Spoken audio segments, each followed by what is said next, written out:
and Wilt showed. Like we said, we've got plenty more to talk about. It's Big 12 time. We're not talking any more national football. This is about the conference that we know and love, that soon our beloved Huskers will actually be leaving. So, the apple of our eye, the Big 12, up until what, July 1st of next year. And then it's good riddance, right?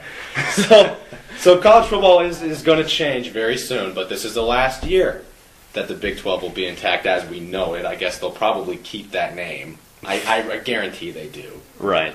But the Big 12 will never be the same after this year. A lot of big games will happen this year. You've got the last time KU will ever play Nebraska. You've got the last time Nebraska will ever play K-State, Missouri. The last time Colorado will be playing in the Big 12. The last time Oklahoma will play their rivals like Nebraska. Potentially. Only in the Big 12 championship. Only in the Big 12 championship, you're correct. So it's a lot of expectations, a lot of hype, a lot of excitement going around with the Big 12. What's going to happen? What are the favorites in this conference and why? Well, let me start off by saying my laptop is closed. This does not require any research, no stat check, nothing. This is permanently imprinted in our brains. And you're right, Will. The Big 12 this season, it's not just for wins and losses. It's for bragging rights for eternity. The last Big 12 championship to get the last title. Potentially the last time Nebraska and Team X play ever, because Nebraska's not going to be wasting an out-of-conference game on K-State, KU.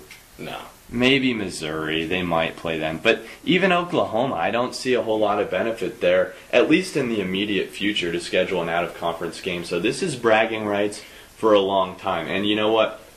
You've also got the Iowa States, K-States, KUs, Missouris of the world that are straight up livid that Nebraska left them in the dust. Absolutely. And some of those games are on the road. Manhattan is going to be brutal. I'm questioning whether or not I even want to go for my own personal safety. I wouldn't send my mom to Manhattan on October 6th or 7th, that Thursday night, because it's not going to be friendly, and that's what it is. And when you look at the actual teams, Nebraska, all bias aside, the AP, the coaches, all the media, everyone has picked Nebraska as the unanimous Big 12 North favorite. No doubt about it. Barring an unbelievable turn of events, I don't see Nebraska not playing in Dallas the first weekend in December. They will be there. Missouri is the biggest threat there. Gabbert's good, but Nebraska's defense is better. In the South, though, it's a toss-up because you've got Texas and OU, and the Red River Shootout really determines a lot, and we don't know a lot about either of those teams. They all have a lot of questions to answer. Absolutely. I don't think that Nebraska has a whole heck of a lot of competition in the North, and there's not a lot of argument against it. Turner Gill's a brand new coach. No one really knows what's going to happen there with a lot of certainty. K-State, Bill Snyder made some strides in his first year. I don't think there's enough talent there to stand up to Nebraska. Missouri is the biggest threat. That's the biggest threat, no doubt. Blaine Gabbert could have a hell of a season this year, and I'm excited to see what he does.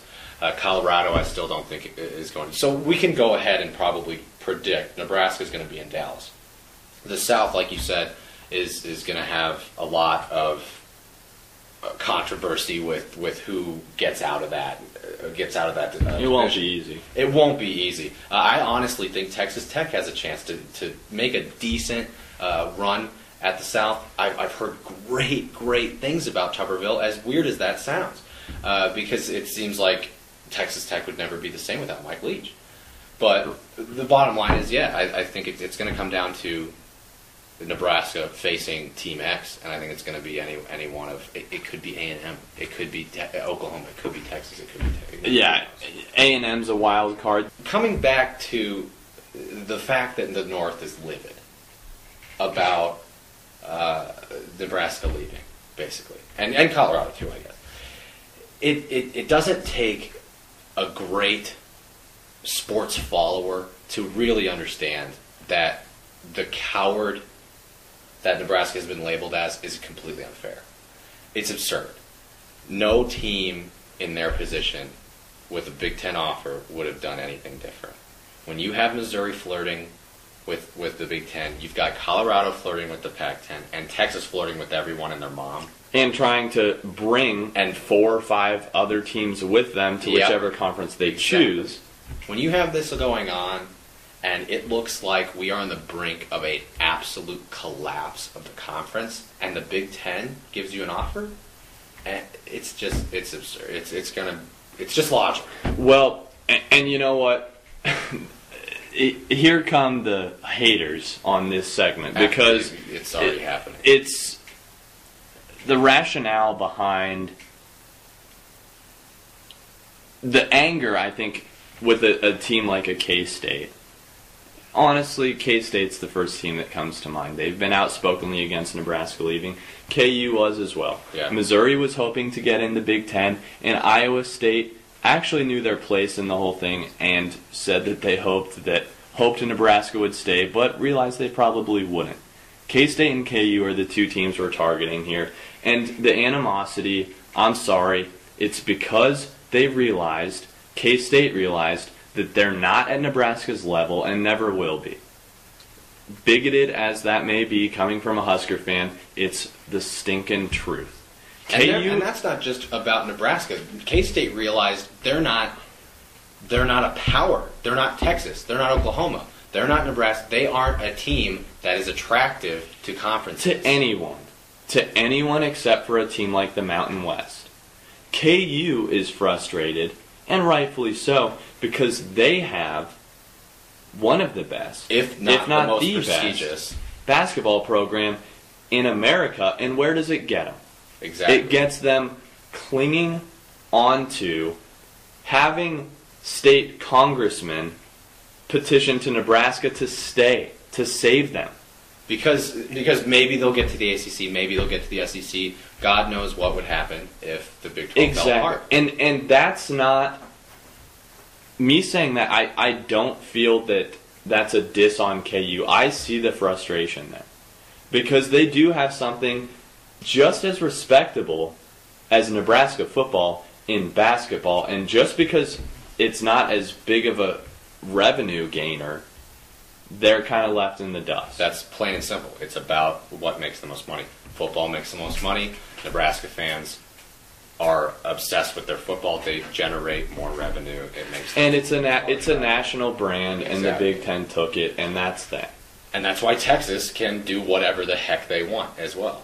Right, and so how does this relate back to the season? It's going to be straight ugly. It's going to be absolutely ugly. I think that there's going to be a lot of scared Husker fans, a lot of scared Colorado fans when they're at away games. I don't think that anything drastic will happen, but like we said, this is the last one. Lot to ride on it. And the fact that we predict Nebraska to be going into the Big 12 championship says a lot about how a lot of teams are going to feel about the end of this season, if that happens, if Nebraska takes it. As a Nebraska fan, Will, would you rather beat Texas in Lincoln and then beat their butts again down in Dallas, or beat Texas in Lincoln and then beat Oklahoma's butt down in Dallas and bid both of them farewell? The fact that it's a win-win, really. If we're predicting that they're going to win the Big 12 championship, I'm going to be happy. But if I get to choose one, I'm going to definitely go with the Texas OU win-win. OU, as storied as that rivalry is, you can't ask for anything better than a Big 12 championship win. Coming up after the break, final farewells, final thoughts, and the end of Scoot's Will Show.